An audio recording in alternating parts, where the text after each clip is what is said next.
राह लंबी और टेढ़ी मेढ़ी थी, जो एक शांत धरती पर फैली हुई थी। दिन की फुसफुसाहटें धीरे धीरे संध्या की गोद में समा रही थीं।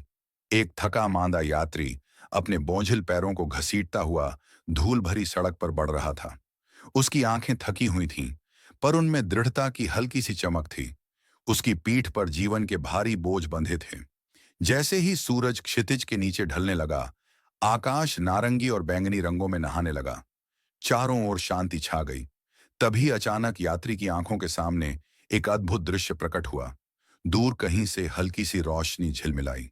कदम दर कदम वह रोशनी और प्रखर होती गई, और अंततः एक दिव्य आकृति बनकर उसके सामने खड़ी हो गई।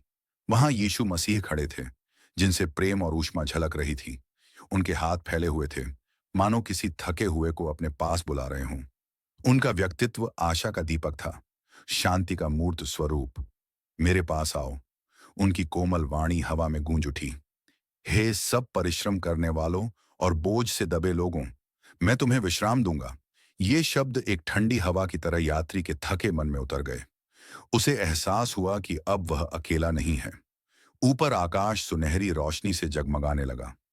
सफेद कबूतर उसमें उड़ रहे थे।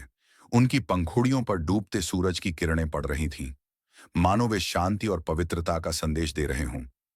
वे पूरे दृश्य के चारों ओर नृत्य कर रहे थे, उस क्षण को स्वर्गीय सौंदर्य से भरते हुए। चारों ओर एक दिव्य आभा छा गई, जिसने यात्री को बिना किसी भय के आगे बढ़ने को प्रेरित किया।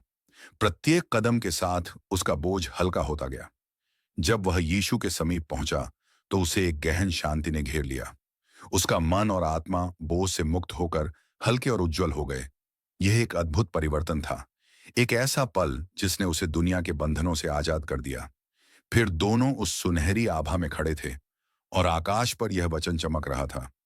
हे सब परिश्रम करने वालों और बोझ से दबे लोगों, मेरे पास आओ और मैं तुम्हें विश्राम दूंगा। मत्ती 11:28।